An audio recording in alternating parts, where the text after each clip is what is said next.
Estou muito, muito, muito feliz, empolgado mesmo de estar aqui essa noite. Tem uma mensagem queimando no meu coração e já vamos entrar nela. Mas antes quero agradecer ao pastor André, a Estela, são nossos filhos, né? E agradecer pela honra aí de ter nos convidado, considerado, manifestar nossa alegria de estar aqui, parabenizar por esse evento, tema de extrema importância, né? Conferência Casa, as três coisas são muito importantes, né? A casa que é a minha família, a casa que é a igreja local, a casa que sou eu e você, como templo e morada do Espírito Santo, né? Que vai ser o assunto amanhã do pastor André. E hoje eu já vou entrar no tema que foi me dado, que é a casa que é a igreja local, ok? E quero também aqui fazer uma menção honrosa de um amigo querido, de um parceiro de ministério, de um pastor querido, pastor Cristiano Dalpino, com a sua família, amém? Que alegria tê-los aqui. Quero que ele fique em pé com a sua esposa, filha, são amigos, são parceiros. Uma salva de palmas para eles, que bom ver vocês, amém? Glória a Deus. Estão aqui com a família, né, Lucianir, e glória a Deus, muito bom ver cada um de vocês, irmãos. Eu me sinto em casa, estando aqui com vocês, Verbo Sapopemba, né? Acabamos de ser muito edificados aqui pela vida da Leila. Eu fui, né? Minha esposa estava ministrando a palavra aqui. Eu quero só falar uma coisa, né? Que ao final da ministração dela me veio assim, e eu queria compartilhar com você. O meu apartamento até hoje ele é alugado, né? E eu tenho dificuldade de convencer a Leila de fazer algumas mudanças, né? Às vezes ela não gosta de alguma coisa, eu falo, poxa, então vamos mudar, vamos investir, vamos comprar, vamos, né, um móvel, um cômodo. E ela fala, não, essa casa é alugada, eu não vou gastar muito. Sabe, irmãos, eu quero dizer que a sua família é a sua casa e não é uma casa alugada. Amém? Vale a pena qualquer investimento, é a sua casa. Amém? Diga comigo, a família, a casa que é a minha família. Amém, irmãos? A gente sai de férias, mas quer voltar para casa. A gente sai para trabalhar, mas quer voltar para casa. A gente tem muitos lugares agradáveis, mas casa é casa. Quantos concordam comigo? Então eu quero dizer que todo trabalho, todo investimento que você possa fazer pela sua família, ela não é uma casa alugada, é a sua. Amém? Glória a Deus. Eu me lembro da Alessandra do Jovito que diz assim, toda família é boa, mas a nossa é a melhor de todos, não é assim? Glória a Deus, irmãos. Então, hoje meu assunto é a casa que é a igreja local. Repita comigo, a casa que é a igreja local. Amém? Deixa eu ver quanto tempo eu tenho aqui, né? Ok, maravilha. Então, vamos orar. Senhor Deus, muito obrigado por tudo que já temos vivido aqui. Muito obrigado pela Tua palavra, por essa conferência, por esse ajuntamento santo que está impactando nossas vidas, por esse evento, pela alegria de participar dele, por tudo que o Senhor já começou a fazer e vai concluir fazendo até amanhã, através da vida do pastor André, através dos louvores e tudo que o Senhor está movendo. Pai, obrigado, eu oro agradecendo por aquilo que eu já te pedi, inspiração, graça, sabedoria, para falar, ó Pai, respaldado por Tua palavra, inspirado pelo Teu Espírito, para edificação nossa e glória do Teu nome, porque como já cantamos, tudo é para a Tua glória. Amém, irmãos? Glória a Deus. Então, eu quero fazer uma introdução aqui, lendo 1 Coríntios 12, 27, na RA. 1 Coríntios 12, 27, nós lemos o seguinte: ora, vós sois corpo de Cristo e individualmente membros desse corpo. Que escritura tão interessante. Primeiro, ele fala de algo que nós somos, e depois ele fala de algo que individualmente somos. Entende a diferença? Nós fala de todos nós juntos, individualmente fala individualmente, né? Você em matéria de pessoa enquanto ser humano, né? Você e eu, individualmente, ok. Que nós temos aqui uma verdade muito importante. Primeira verdade, juntos somos corpo de Cristo. Vamos ler de novo? Ora, vós sois corpo de Cristo. Então, uma pessoa é corpo de Cristo? Não, vós. Então, a verdade fundamental que eu vejo nessa escritura, 1 Coríntios 12, 27, é: juntos somos corpo de Cristo. Amém? Diga comigo, nós somos corpo de Cristo. Eu vejo aqui também uma lição. Presta atenção. Individualmente, não sou o corpo de Cristo. E agora? Individualmente, não sou o corpo. Destaque: individualmente, sou membro do corpo. Nós somos corpo de Cristo. Individualmente, não está escrito, mas é o que fica intrínseco, é a lição. Você sozinho não é corpo. Você sozinho é parte do corpo. Amém? Ok? Quero ler outro texto, 1 Coríntios 10, 32. 1 Coríntios 10, 32. Não vos torneis causa de tropeço nem para judeus, nem para gentios, nem tampouco para a igreja de Deus. Ok? Vamos ler de novo. 1 Coríntios 10, 32. Não vos torneis causa de tropeço nem para judeus, nem para gentios, nem tampouco para a igreja de Deus. Olha que interessante. A igreja de Deus, diga igreja de Deus, apresentada como um grupo de pessoas. Olha só, o que é gentios, no plural? Na Bíblia, primeiro vamos falar dos judeus. O que é judeu? É o povo de Israel, a nação de Israel, não é assim? Então, as tribos, os descendentes de Jacó, né? Descendentes de Abraão, né? Abraão gerou Isaac e Jacó, de Isaac veio Israel, enfim, os descendentes ali, o povo judeu. Então, quando fala judeu, a gente entende, é todo um povo, sim ou não? Gentil é o que na Bíblia? Todo o resto que não é judeu. Tudo que não é judeu é gentil. Então é também um grande grupo de pessoas. Ele fala, olha, assim como judeus é um grupo de pessoas, gentios é um grupo de pessoas, é como se ele falasse, está falando de etnias aqui, judeus, povo escolhido de Deus, gentios, aqueles que não eram da aliança, né, que Deus fez com Abraão, e outro grupo, outra etnia agora, qual é o nome dela? Igreja de Deus. Quem conhece europeu aqui? Europeu, povo europeu. Quem conhece americano?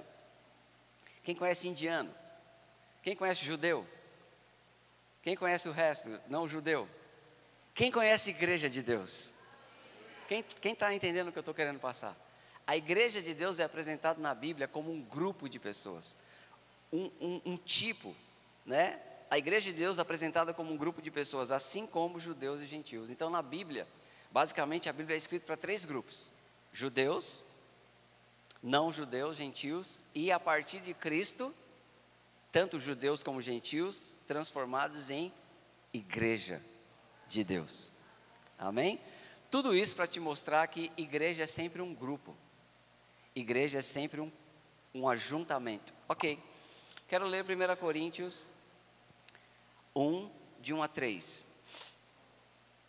E aqui só para começar a falar de um assunto. 1 Coríntios 1, de 1 a 3. Paulo, chamado pela vontade de Deus para ser apóstolo de Jesus Cristo, e o irmão Sóstenes, à igreja de Deus que está em Corinto, aos santificados em Cristo, chamados para ser santos, com todos os que em todo lugar invocam o nome do Senhor Jesus Cristo, Senhor deles e nosso. Graça a vós outros e paz da parte de Deus, nosso Pai, e do Senhor Jesus Cristo. Então, o que nós lemos aqui, Paulo se dirigindo à igreja de Deus que está em Corinto.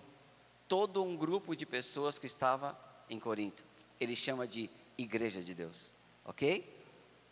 Não uma pessoa. Uma pessoa não é igreja, uma pessoa é parte da igreja. Uma pessoa não é corpo, uma pessoa é parte do corpo. Isso não diminui a importância, mas fala do que você é e do que você não é. Do que eu sou e do que eu não sou. Ok? Glória a Deus.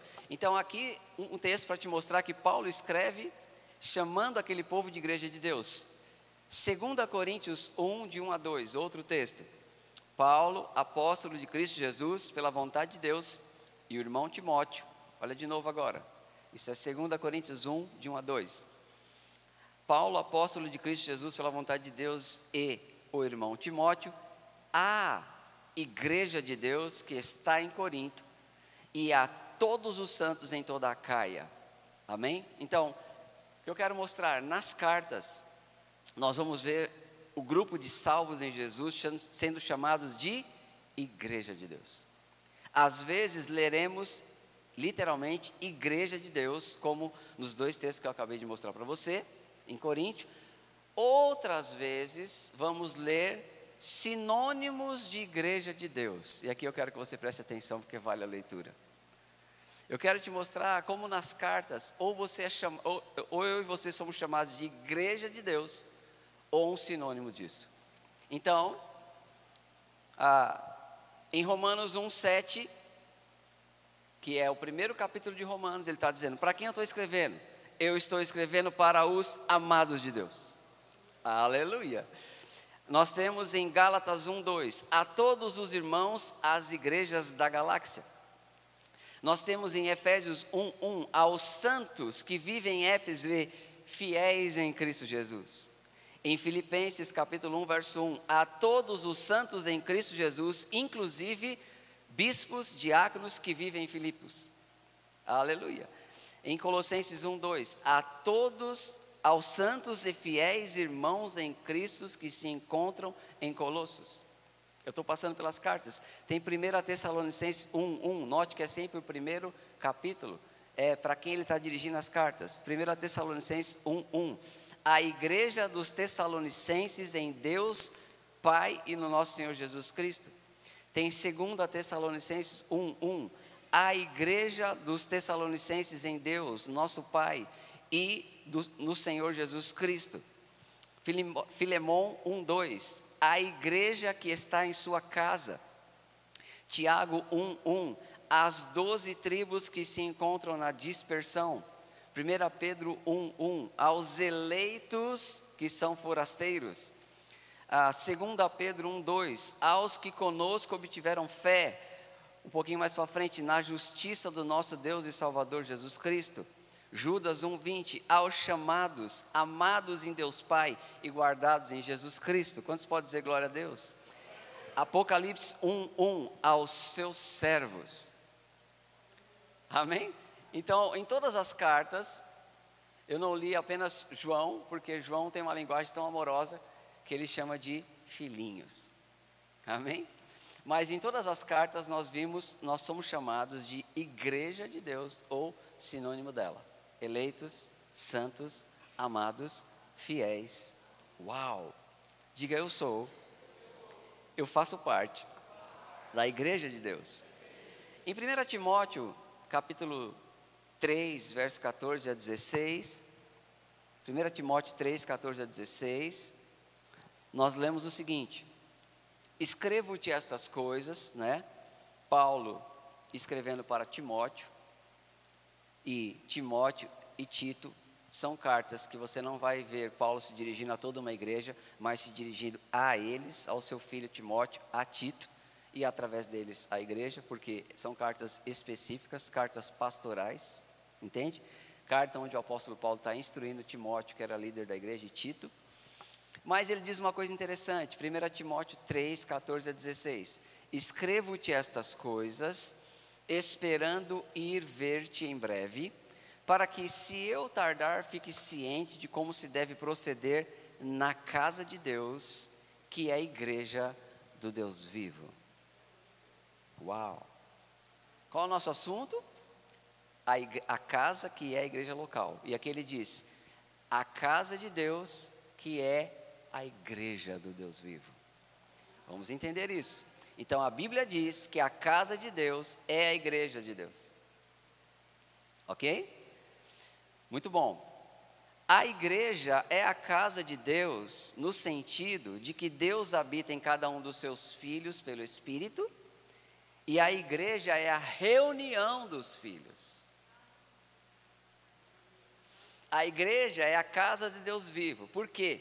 Não é porque Deus habita em templos formados por mãos humanas, mas porque Deus habita em cada um, que é o assunto de amanhã, pelo Espírito, e você é casa. Mas a igreja é a reunião dos filhos, então ela é a casa de Deus. Então, eu quero te dizer que a igreja local é a casa das casas. Uau! A igreja local é a casa onde as casas se reúnem. Diga comigo, a igreja local é a casa das casas. Minha família como uma casa. Minha vida como uma casa. A igreja local, a reunião das casas. É claro que não podemos ignorar o sentido jurídico, organizacional da igreja.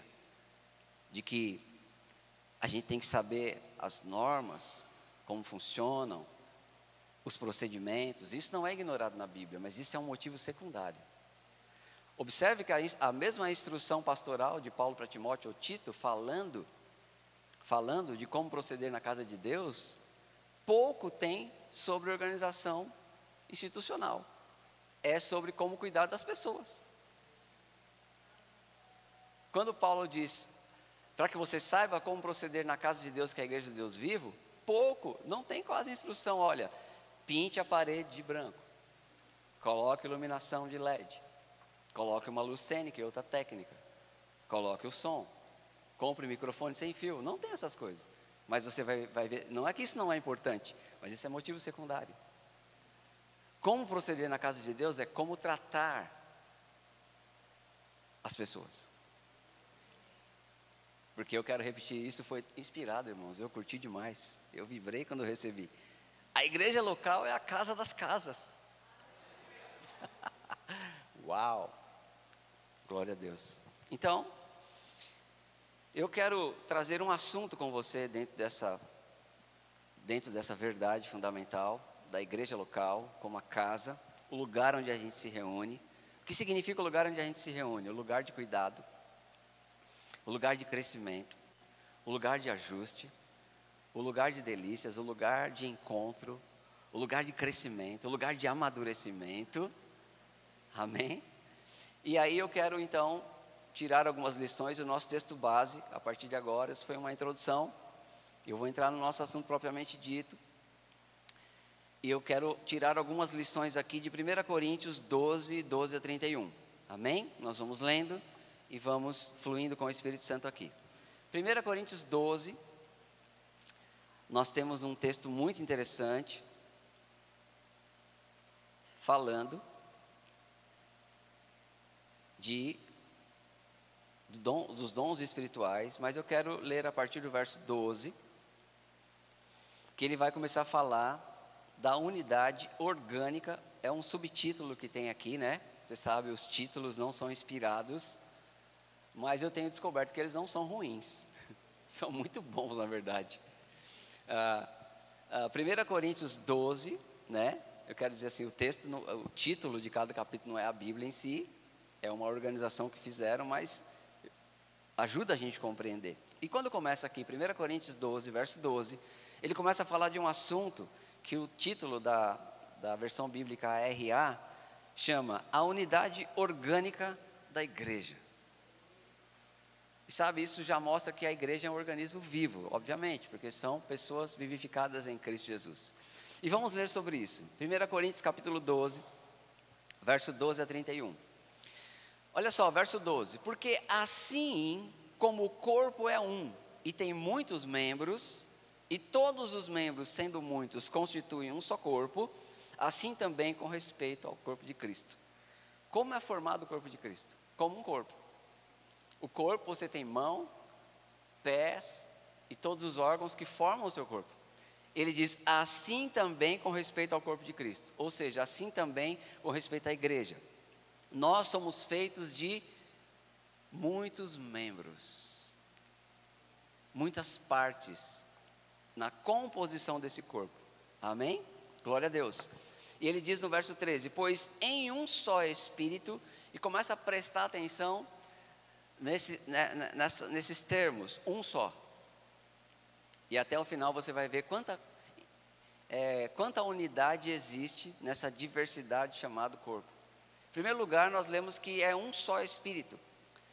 Pois em um só Espírito todos nós fomos batizados, imergidos. A gente foi colocado no mesmo Espírito, em um corpo. quer judeus, quer gregos, ou seja, judeus ou não judeus, agora se aceitou Jesus, entrou numa nova categoria, o corpo de Cristo, igreja. E ele vai além, ele diz, quer escravos, não importa se era escravo, não importa se você era livre, a todos nós foi dado beber um só Espírito. Uau! Não importa quem nós éramos, agora nós somos um só, em Cristo, num só Espírito. E ele diz no verso 14, porque também o corpo não é um só membro, mas muitos, ok? Ele está fazendo uma analogia do corpo de Cristo com o corpo natural. Olha o verso 15, isso é muito interessante. Se disser o pé, porque não sou mão, não sou do corpo, nem por isso deixa de ser corpo. Aleluia. Sabe o que é isso? É quando você compara aquilo que você é no corpo de Cristo com aquela outra, o que a outra pessoa é. E você acha que o que a outra pessoa é muito importante.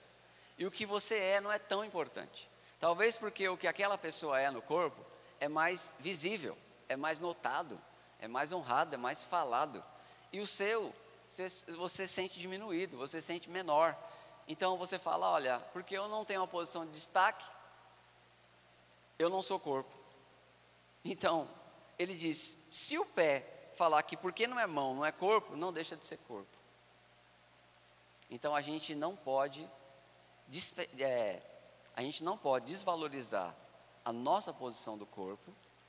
A nossa posição do corpo ganha valor quando eu sei que eu sou corpo. Quando eu sei que eu sou corpo, essa revelação basta, e não importa qual parte do corpo.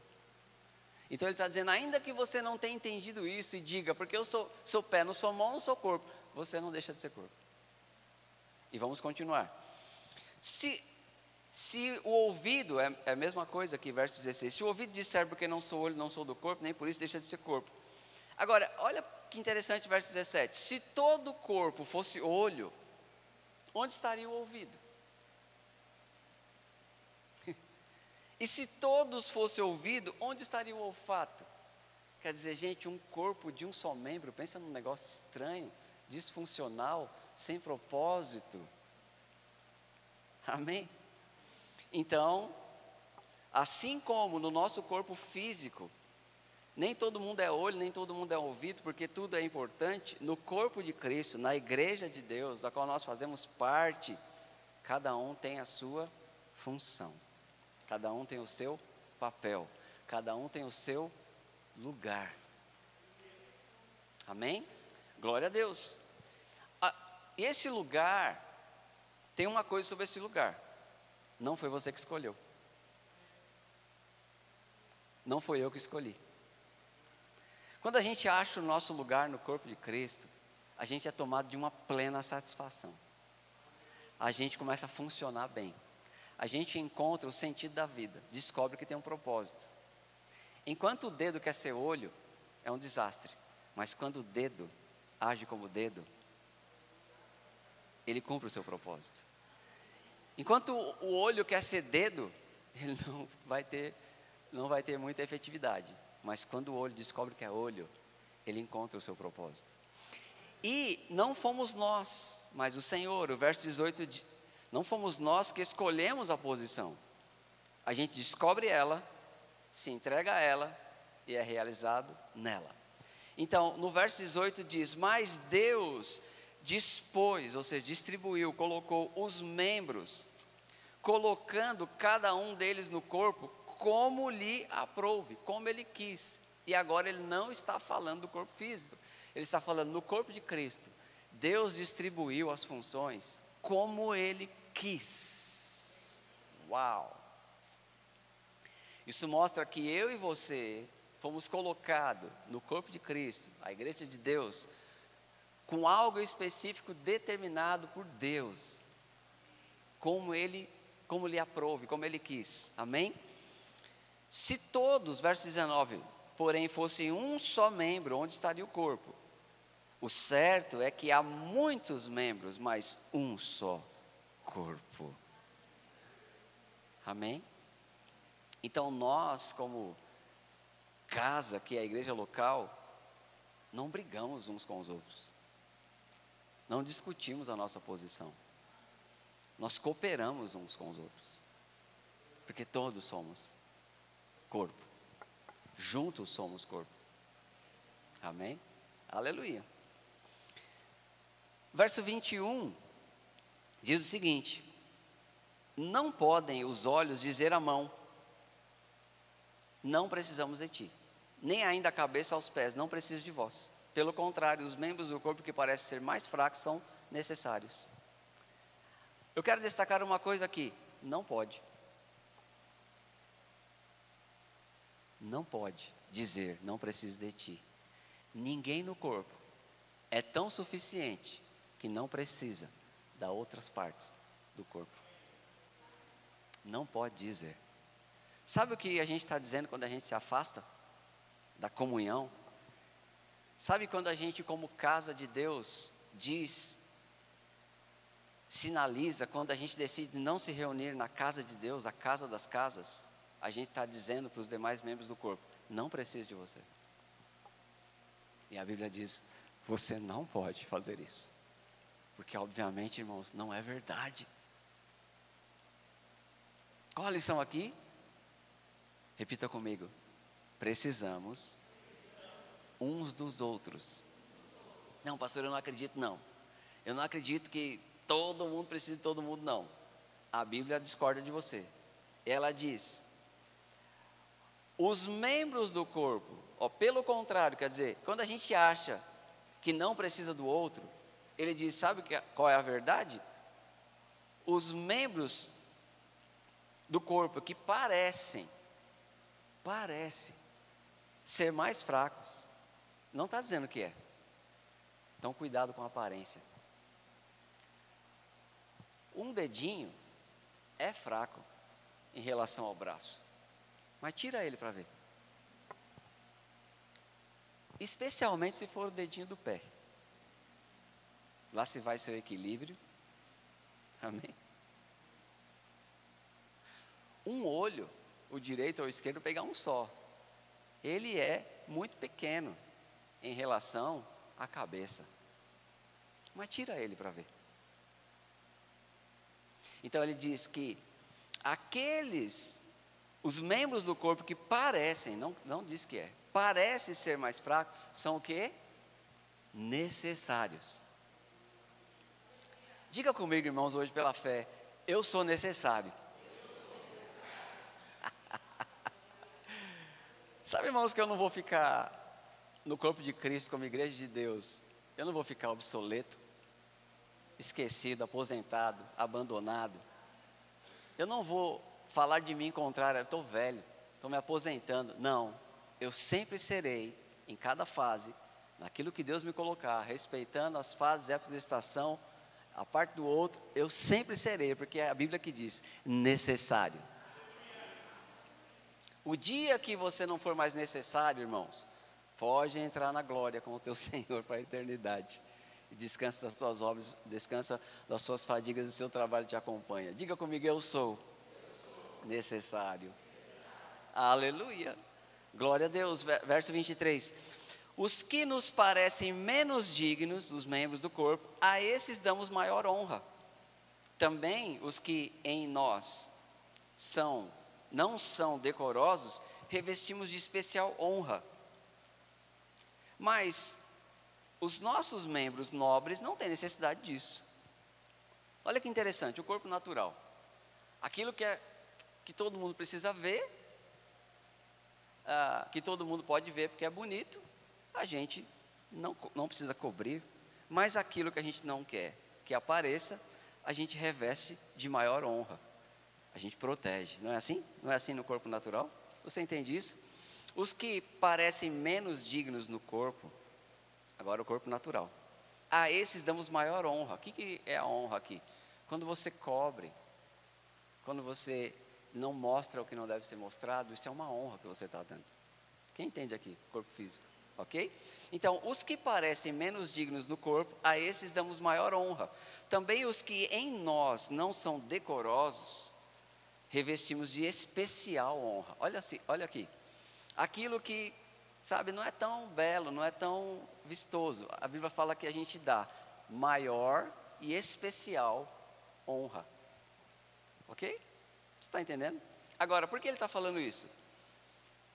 E os membros nobres não têm necessidade disso. Contudo, isso é o que ele quer dizer. Deus coordenou, meu Deus do céu, Deus estabeleceu como ele quis e Deus coordenou. Uau! Deus coordenou esse negócio de distribuir as funções do corpo, irmão. Deus coordenou isso de cada um nascer com habilidade, com um dom, com uma chamada, para fazer parte do corpo. Ele diz, Deus coordenou o corpo, concedendo muito mais honra àquilo que menos tinha, para que não haja divisão no corpo. Então sabe o que Deus pegou? Deus, ele colocou maior honra àquele que menos tinha, para que não haja divisão. Então será que a gente está vendo como Deus vê? Porque a Bíblia diz que aquele que tinha menos honra, Deus deu maior. O Senhor honra no corpo mesmo aqueles que parece que não são honráveis, mesmo aqueles que naturalmente não teriam tanta honra. Deus coordenou no corpo, concedendo mais honra àquilo que menos tinha, para que não haja divisão no corpo. Pelo contrário, cooperem os membros com igual cuidado em favor uns dos outros. E aqui tem uma coisa interessante. Deus deu essa honra aos que menos tinham, para que não haja divisão. Diga comigo, para que não haja divisão no corpo. Ok?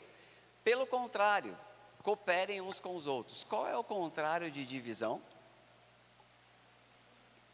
Cooperação. Qual é o contrário de divisão? Vamos ler o texto.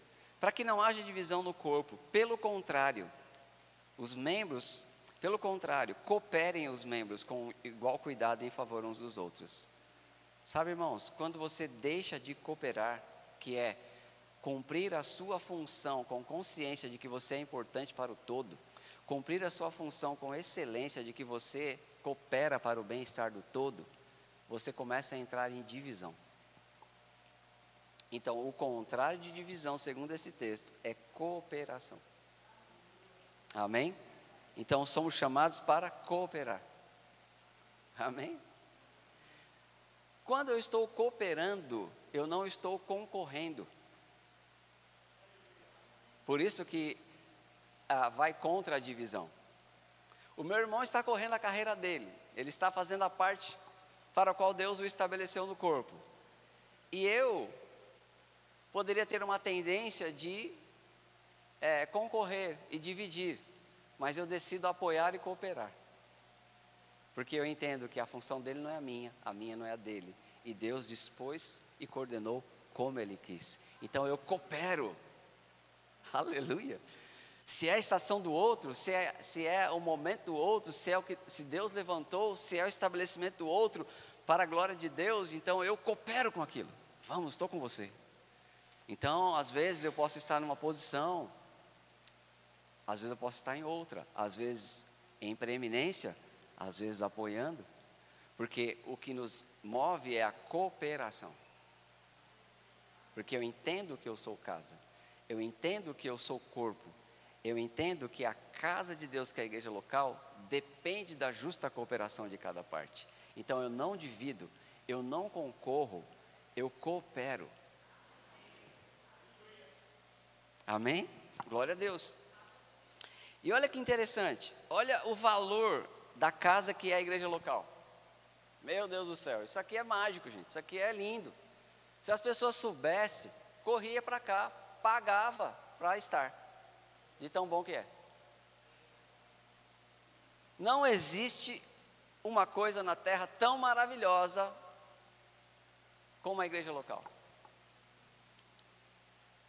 Se a sua família, que a casa que é a sua família é maravilhosa, é um lugar de concerto, onde você corre, E Deus opera naquele nível familiar, onde tem pai, onde tem mãe, onde tem os filhos.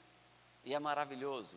Irmãos, eu quero te dizer que a casa que é a igreja local é, enquanto a sua família é a sua família, a igreja é a família de Deus.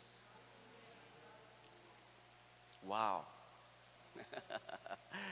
Você não está limitado ao seu irmão de sangue. Você tem muitos irmãos. Você não está limitado só, não que é bom, é bênção. Seu pai, sua mãe natural.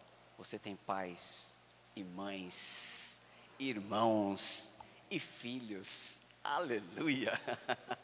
Se uma mãe, no contexto familiar, já acha um propósito maravilhoso servindo filhos, imagina você na igreja cuidando de pessoas. São seus, é o que João chama filhinhos, meus filhos. Amém? Então o seu propósito se amplia. Se a mulher é auxiliadora para o marido, e tem que ser mesmo, ela chega na igreja, ela é auxiliadora de muito mais pessoas, de um propósito. Então, eu quero te mostrar que o poder, a graça que opera numa igreja local e o efeito disso na nossa vida, ok? E olha o que ele diz no verso 26: de maneira que, se um membro sofre, todos sofrem com ele. Sabe o que é pior do que sofrer? Sofrer sozinho. Quando a gente acrescenta ao sofrimento a solidão, isso se torna muito difícil. Mas quando ainda que você sofra, você está inserido no contexto de pessoas que sofrem com você, irmãos, eu te digo, você vai vencer isso. Eu quero destacar uma coisa aqui, de maneira que se um membro sofre, todos sofrem com ele. Se um deles é honrado, todos eles se regozijam, ok? Então, eu quero destacar, porque isso ficou forte em mim, o se. A palavra de Deus não está dizendo que você tem que sofrer. Existem sofrimentos por amor a Cristo. E se for necessário você sofrer, existem sofrimentos por amor a Cristo, que é você mesmo renunciando o mal, coisas erradas, sofrendo dano porque não abre mão do Senhor. Existem sofrimentos que é causado pelo desvio do outro, o cônjuge que se desvia, te abandona e você sofre. As infidelidades nas relações comerciais e o relacionamento com o mundo, e você sofre. Mas ele diz o seguinte: você sofre com as mazelas do mundo, sofre com as infidelidades, sofre com o desvio das pessoas, e etc. Mas se você é um membro do corpo, e você está sofrendo, aquilo afeta todo mundo. Qual é o sentido disso? É que todo mundo vai pegar junto com você. Ai, pastor, eu não estou vendo isso na minha igreja não. Você vai começar a ver direito. Isso não é porque as pessoas são informadas na rede social do seu problema. Eu quero te mostrar isso. Se você apenas se colocar num ambiente sobrenatural chamado igreja de Deus, o Espírito no qual todos fomos batizados vai fazer perceber que não está bom o suficiente, porque alguém está sofrendo. É aquele momento que o Espírito para o culto, direciona a palavra, cria uma conexão, cria algo, e você pensa que é tão importante que o culto foi todo para você. Talvez seja. É tão direcionado e tão sobrenatural que você se coloca no ambiente e fala: meu Deus, foi tudo para mim. Porque se um membro sofre, todos sofrem com ele. E quem coordena isso não são os outros membros, é o cabeça da família. Então, irmãos, se tem um lugar, e eu já passei por isso, que eu correria se eu estivesse sofrendo, é a minha igreja local. É lá que Deus vai me alcançar. E como a Leila falou tão bem, o irmão, o pastor, a irmã, os jovens, o ancião, as crianças, são meios que o Pai usa. Amém? Glória a Deus. Mas quando você vê que é uma grande vantagem, eu não estou sozinho. Eu tenho todos para Deus mover em meu favor. Amém? Ele diz também uma outra coisa interessante que eu quero destacar: o se. Se um deles é honrado, com ele todos se regozijam. Então, às vezes, vai haver uma honra, um destaque para alguém. Isso é um si. Isso não é a finalidade. A honra, o ambiente de honra é melhor do que de desonra. Honra é valorização, é estabelecer um preço. Há momentos que Deus quer honrar alguém, que Deus quer destacar o trabalho de alguém. Agora, por que é importante o si? Se a gente usa o si para sofrimento, olha, se um membro sofre, não precisa todo mundo estar sofrendo, mas se sofrer, todos sofrem com ele. Se for honrado, quer dizer, a gente não é caçador de recompensa. A gente não vem na igreja para ser honrado somente. A gente está aqui para honrar o Senhor. Mas às vezes existe honra, porque o Senhor disse, aos que me honram, honrarei. Então, se acontecer de um membro ser honrado, que é uma coisa boa, que Deus faz mesmo, se acontecer de alguém ser honrado, quer dizer, o se é porque a gente não fica atrás disso, mas inesperadamente, involuntariamente, vai acontecer, porque Deus sabe honrar, Ele gosta. Se acontecer, eu não fico chateado, porque não é a minha vez. Eu não fico chateado porque não foi comigo. Porque o meu entendimento foi esclarecido. Eu vim no evento, eu entendi a conferência casa. Se é com o meu irmão, é comigo também. Aleluia. Alguém disse, irmãos, que é mais fácil chorar com os que choram do que se alegrar com os que se alegram. Para chorar com os que choram, a gente parece que pega por osmose. É que nem bocejo. O irmão começa, daqui a pouco está todo mundo. Você vê alguém chorando, nem sabe porquê, nem sabe quem morreu, mas está chorando também. É uma empatia, é do ser humano. Mas às vezes, a gente não se alegra com quem se alegra, porque falta humildade, e a gente é tomado de inveja. Na igreja de Deus, não é assim. Se um membro é honrado, todos se regozijam com ele. Então a igreja é o lugar que, se eu tiver com problema, sou ajudado, e se eu for valorizado, eu sou celebrado. Glória, irmão. Se tem uma coisa chata, que é sofrer sozinho, outra coisa sem graça é você ter uma vitória e não ter para quem contar.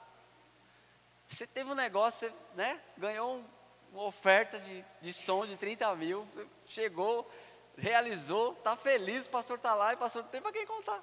Posso contar para ninguém. Coisa chata, irmãos. Mas quando você celebra, você divide sua alegria, irmãos, passei por isso e aconteceu, e os irmãos, aleluia, glória a Deus, coisa boa. Aí você, eita, é verdade ou não é? Quando acontece alguma coisa boa com a gente quer ou não quer contar para alguém? A gente quer ou não quer ter pessoas que sinceramente celebram a nossa alegria, celebram Gente, para aí para pensar em alguma situação da sua vida que você teve alegria, que você teve vitória, que você teve uma satisfação. Foi ou não foi bom ter aquela pessoa que você podia contar, porque ela ia vibrar com você, celebrar com você. Você sabe qual é a pessoa que não vai só sofrer com você, porque o próprio Espírito de Deus move, como eu falei, mas vai vibrar com você, vai celebrar com você, como se fosse Ele. Elas não estão no mundo, elas estão na casa. Elas estão na casa de Deus, que é a reunião das casas. É na igreja local, o lugar onde você mais vai encontrar pessoas que celebram o seu sucesso. De vez em quando alguém vai chegar no púlpito pregando e vai olhar para você e vai falar: quem você era, quem você é, onde você estava, onde você está. Eu lembro quando você chegou, mas olha você agora, aleluia, e chora, porque está alegre, e chora porque se doou, e chora porque orou por você, querendo o seu sucesso. Uau! Enquanto no mundo, as pessoas querem pisar em você para crescer. Na igreja, o Espírito de Cristo levanta pessoas para te promover. Aleluia! E aí vem o nosso verso 27 que eu comecei lendo. Ora, vós sois corpo de Cristo, e individualmente membros desse corpo, já explicamos, amém? Olha que interessante, verso 28. A uns estabeleceu Deus na igreja, primeiramente apóstolos, em segundo lugar profetas, em terceiro lugar mestres, depois operadores de milagres. Isso é 1 Coríntios 12, 28. dons de curar, socorros, governo, variedade de línguas. E ele vai no 29, porventura são todos apóstolos, ou todos profetas, são todos mestres, ou operadores de milagres, têm todos dons de curar, falam todos outras línguas, interpretam todos. E obviamente que a resposta é não, ninguém faz tudo no corpo. E o ponto que eu quero trazer aqui é, Deus estabeleceu os apóstolos, profetas, mestres, operadores de milagres, dons de curar, socorros, governos, variedade de línguas, para quê? Não é todo mundo que faz tudo, ele estabeleceu, um é uma coisa, outro é outra, um tem, outro tem, para que o que ele desejou fazer, operasse por meio de todos. Deus colocou, agora ele está explicando, Deus colocou de um jeito, que você pode ser até apóstolo, aleluia, mas você não é profeta. E você não tem o que o outro tem. E tem uma coisa mágica aqui, gente, maravilhosa que eu celebro. Para quem é o dom? Para quem é o dom? Se tem na igreja um que é apóstolo, outro que é profeta, outro que é mestre, outro que é operador de milagre, outro que tem dom de curar, outro que tem socorro, outro que tem graça para governar, outro que tem variedade de línguas. Aquilo que eu tenho de dom é para quem? Responda assim, fala assim comigo. Só não é para mim.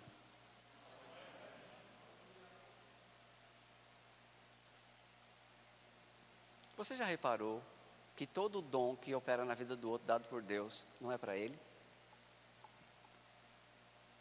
Então, eu não ganho com o dom que Deus me deu. Eu dou com o dom que Deus me deu. Eu só ganho com o dom que Deus te deu. E Deus que coordenou isso, gente. Ele falou, você vai precisar dele. Oh, glória! Meu Deus, que coisa linda. Não importa o nível que você está, você não pode dizer, não preciso de ti.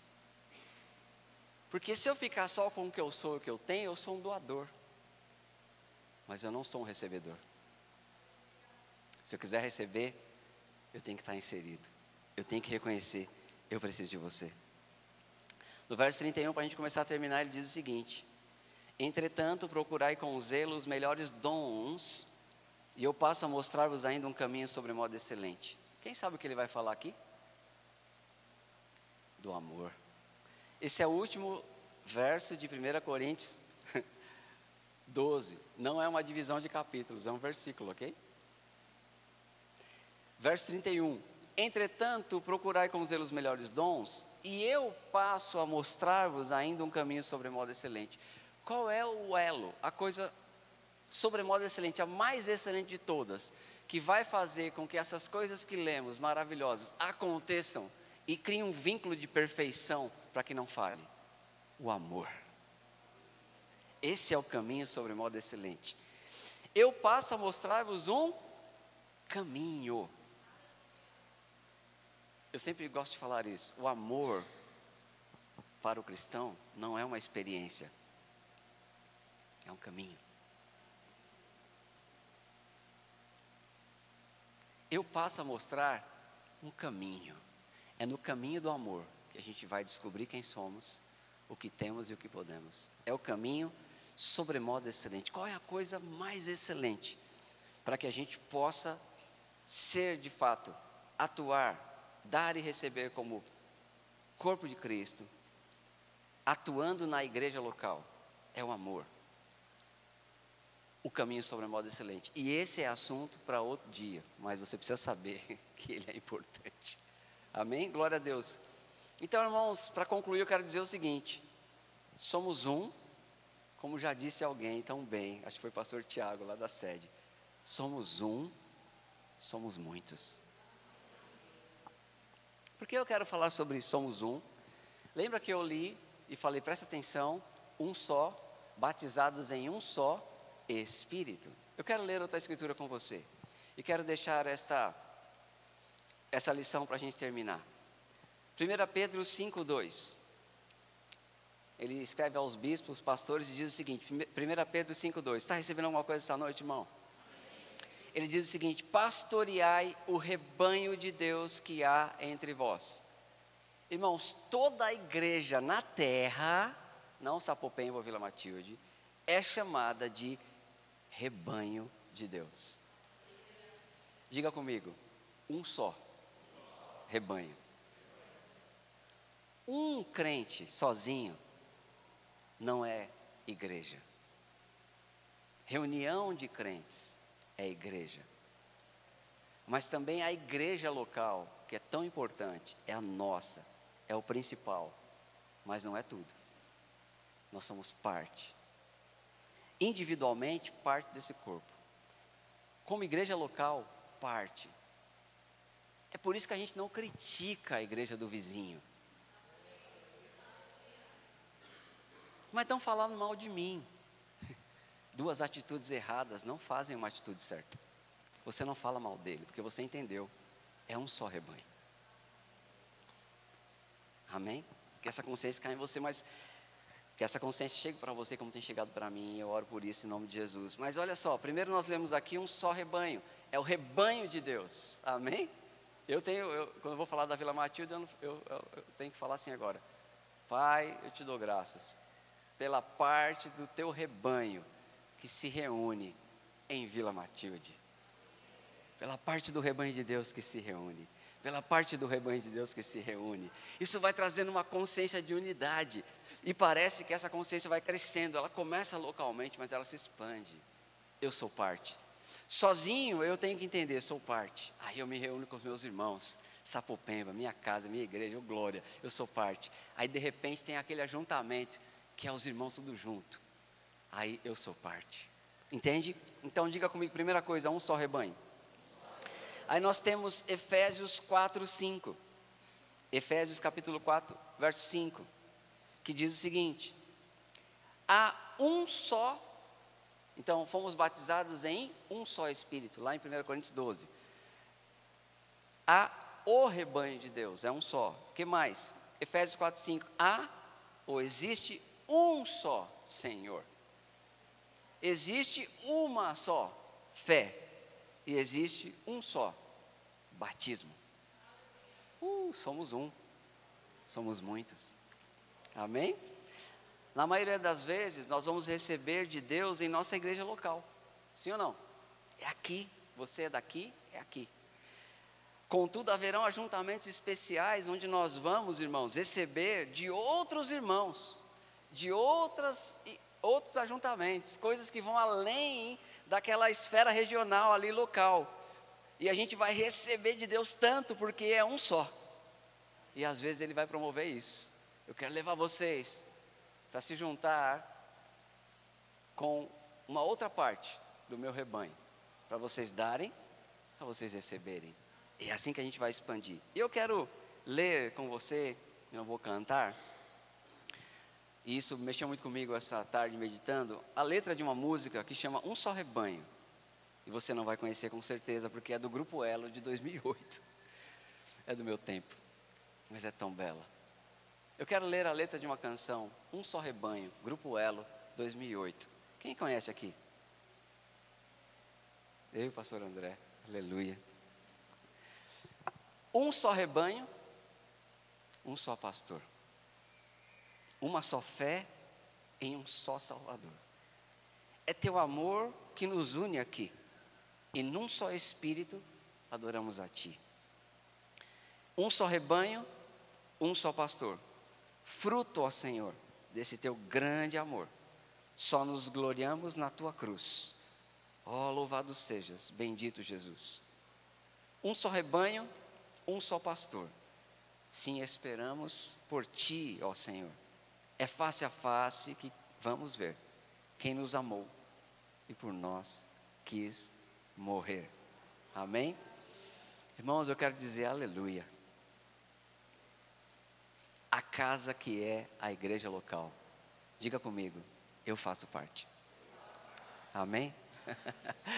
Pai, nós te damos graças, Senhor, por essa noite. Damos graças por esse ajuntamento. Eu oro, Pai, pela parte do rebanho de Deus que se reúne em Sapopemba. Essa nova fase, essa nova etapa que eles estão vivendo. Que possamos, ó Pai, andar nessa consciência. Possamos valorizar, convidar, não abandonar, divulgar esse ajuntamento tão precioso. Que possamos viver essa realidade, Pai, a igreja local, é a casa das casas, é o lugar onde nós, como o templo e habitação do Senhor, nos reunimos para dar, receber, servir e sermos aperfeiçoados. Que sejamos, ó Pai, preservados nessa tão grande salvação. Que possamos ver em nós, ó Pai, o cumprimento da oração que Jesus fez por todos nós em João 17. Que eles sejam um, como eu sou um com o Senhor. Jesus desejou que como ele era um com o Senhor, nós também fôssemos um. E nós celebramos isso, Pai. Obrigado por cada parte que o Senhor dispôs no corpo. Obrigado pela função que o Senhor nos deu. E que possamos entrar numa justa cooperação. Pai, abre os nossos olhos para nunca abandonar esse lugar de crescimento, de ajuste, de desenvolvimento, de celebração, de ajuda, de propósito, de aperfeiçoamento.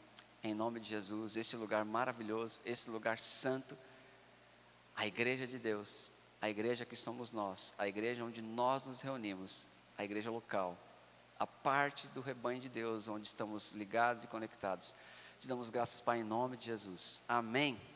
Glória a Deus, pastor André.